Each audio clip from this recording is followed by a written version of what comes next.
bisa kita ceritakan sama teman-teman yang mungkin seperti saya gitu. Jadi saya besarnya di Bandung, lahirnya di Bandung, lahir di Cianjur, besar di Bandung, kemudian mulai mengenal musik itu kira-kira tahun 2000. Tahun 2000 saya membentuk band. Lalu di situ saya mulai merasa enak, dengan apa yang saya mau, masalah nafsu segala macam, keinginan kita itu karena tidak berdasarkan iman itu salah, kan?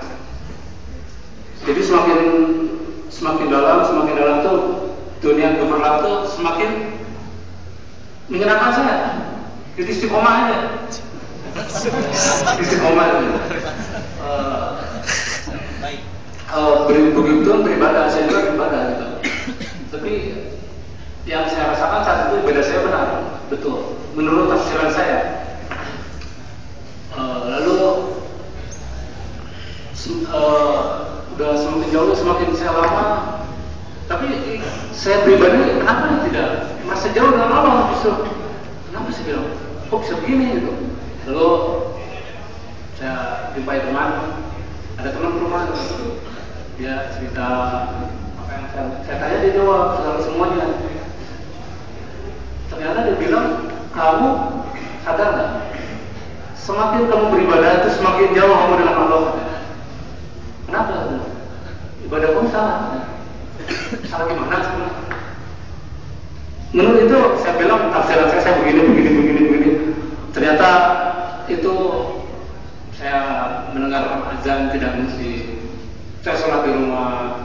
Saya nggak pernah sholat berjamaah di masjid. Kadang-kadang Jumatan bisa dihitung 3 bulan sekali mungkin ya. Itu pun dipaksa. Dipaksa sama orang tua kan Jumatan, masa Jumatan? Iya ya, nanti tidur lagi terus begitu. Dan alhamdulillah setelah asbab musyawarah ini semua merubah kehidupan saya total, dari kehidupan yang gelap menjadi terang gitu. Segala sesuatu saya hadapi dengan kacamata iman. Saya punya Allah dalam hati. Jadi tidak ada masalah yang besar menurut saya. Sebenarnya masalahnya nggak ada, masih ada, cuman tidak berat aja rasanya, itu kecil-kecil aja. Karena itu saya memandang dengan kacamata iman. Dan saya bercerita mungkin sama teman-teman yang datang, saya harap untuk tidak mencontoh saya. Jadi kalau ada sesuatu yang salah atau sesuatu yang kita mau tahu tentang agama, kita tanyakan sama ahlinya ya. Jangan kita coba tafsiran sendiri, lihat, baca-baca begitu. Itu semakin jauh kita dengan Allah itu. Dengan dakwah ini, ajib, saya bisa menyampaikan la ilaha illallah sama semua orang. Dalam hati pun saya sering berpikir, benar gitu la ilaha illallah ini ampuh gitu, mantap gitu kan. Sekali saya membaca itu dan tajib gitu. Jadi ada sesuatu yang bisa apa ya, melapangkan dada. Ke depan tuh jadi lebih terang aja pandangan saya. Meskipun dulu senang, tapi masih tetap merasa sendiri, merasa gelap gitu. Kenapa saya bilang saya sholat udah, tapi tetap begini. Ternyata asbab kita menyampaikan la ilaha illallah sama orang itu, ternyata itu sama dengan mengajak orang untuk, saya ingat kata Maulana, saya bilang, dia cerita, Maulana gimana saya mau dekat dengan Allah? Ajak orang lain untuk dekat sama Allah. Terus kalau saya mau cinta dengan Allah, mau cinta Allah bagaimana caranya? Ajak orang lain mencintai Allah. Lalu saya bilang, saya tunggu teman-teman lama, saya sampaikan bahwa ya orang gila. Orang mikir saya gila. Terus saya nanya, kok digina begini? Ya memang gitu, itu tabiatnya seperti itu. Oh,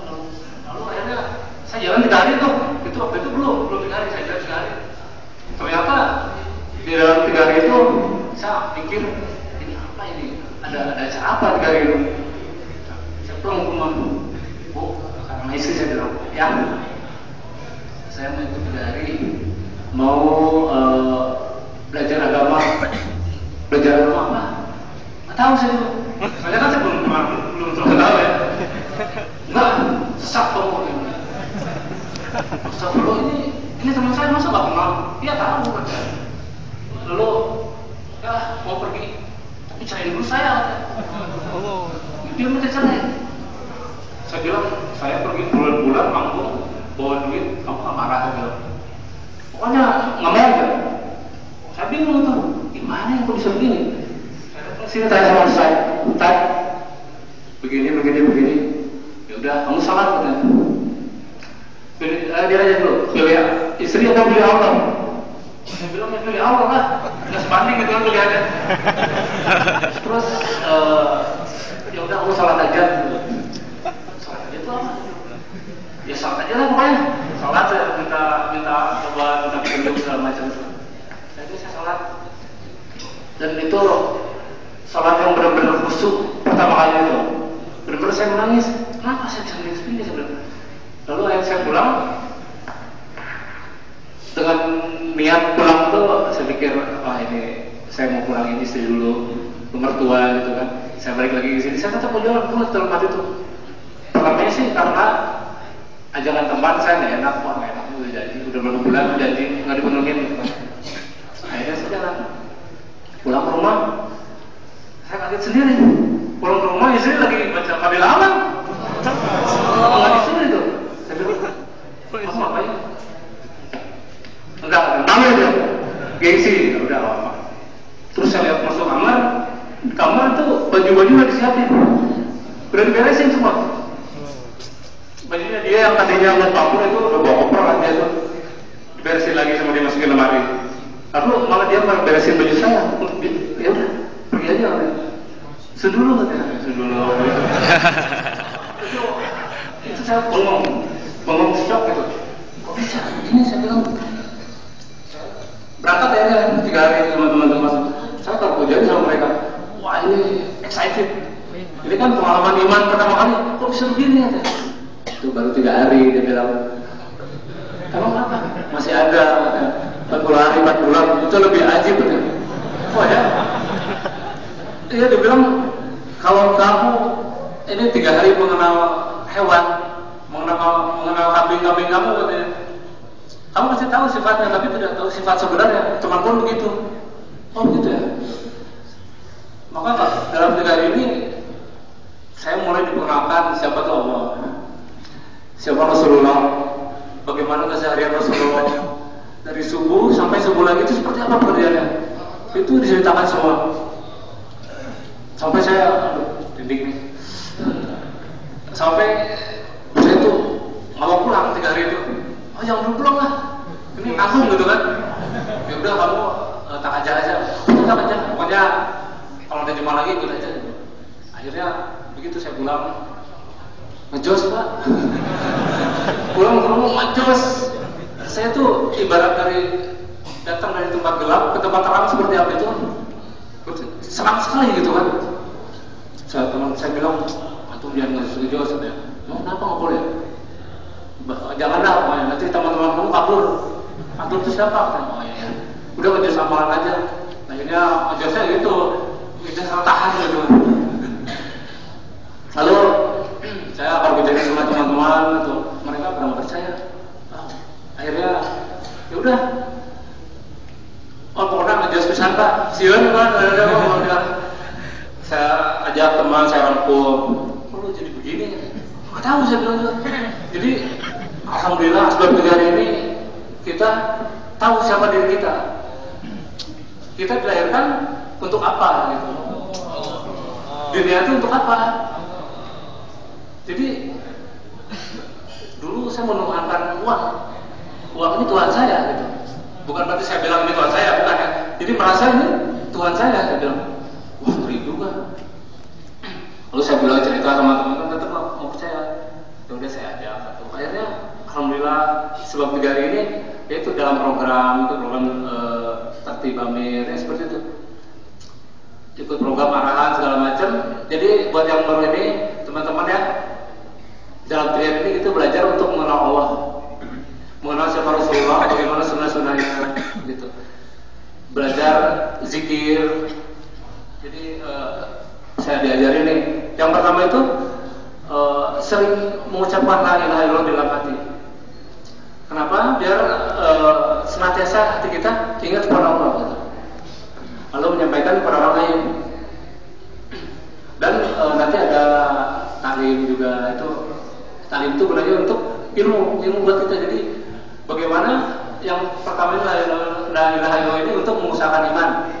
Iman ini nanti yang akan menggerakkan ilmu taklim tadi. Jadi itu kalau taklim aja tanpa ada satu la ilaha illallah ini, jadi hanya sampah saja di kepala gitu. Benar. Jadi ilmu yaitu untuk kita menyampaikan ilmu itu dengan iman. Iman perlu iman untuk menyampaikan ilmu itu gitu. Nah, jadi nanti itu belajar ilmu, terus bagaimana bangun tidur itu ingat Allah. Dari bangun tidur, masuk WC,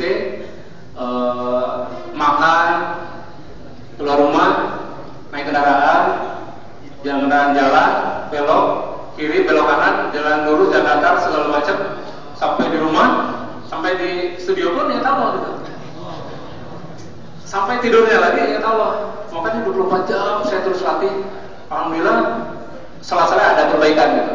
Jadi yang tadinya nyembah istri itu, soalnya hakikatnya gitu katanya, kalau lagi sholat ingat siapa itu yang aku sholat. Akhirnya saya belajar itu. Jadi belajar 24 jam itu zikir itu untuk kita senantiasa mengingat Allah. Ya, jadi cukuplah demikian ya pengalaman saya. Subhanallah.